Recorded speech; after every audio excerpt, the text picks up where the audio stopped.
So இது பார்த்துட்டிங்க அப்படின்னா 2024 குரூப் 4ல் கேட்டிருக்க கேள்வி. நனந்தலை உலகம் இச்சொல்லின் பொருள் கேட்டிருக்காங்க. இதே கொஷின் வந்துட்டு 2022 குரூப் 4ல் கேட்டிருக்காங்க. ஸோ சேம் கொஷின் எப்படி டிஃப்ரெண்ட்டாக கேட்டிருக்காங்க அப்படிங்கிறத பார்க்கலாம். ஸோ இதற்கான பொருள் பார்த்துட்டிங்க அப்படின்னா அகன்ற உலகம். ஸோ இது வந்துட்டு எங்கே இடம்பெற்றிருக்கு அப்படின்னு பார்த்துட்டிங்கன்னா முல்லைப்பாட்டு நப்பூதனார் அவர்கள் எழுதியிருக்கக்கூடிய பாடல் வரிகள் வந்துட்டு 10th புக்கில் கொடுத்துருக்காங்க. ஸோ நனந்தலை உலகம் வளையி நேமியோடு அப்படிங்கிற பாடல் வரிகள். ஸோ இதனுடைய பொருள் பார்த்திங்க அப்படின்னா அகன்ற உலகம் என்பது தான் இதனுடைய பொருள். ஸோ இதே வந்துட்டு 2022ல் வந்துட்டு எப்படி கேட்டிருக்காங்க பாருங்கள். நனந்தலை உலகம் என்பதற்கான எதிர்ச்சொல் கேட்டிருக்காங்க 2022ல். ஸோ அதனுடைய பொருள் அகன்ற உலகம் என்பது தெரியும்.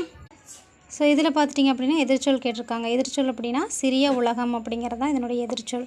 ஸோ இதிலேருந்தே தெரியுது ப்ரீவியஸ் இயர் கொஷினுக்கு வந்துட்டு எவ்வளோ இம்பார்ட்டன்ஸ் கொடுக்கணும் அப்படிங்கிறது.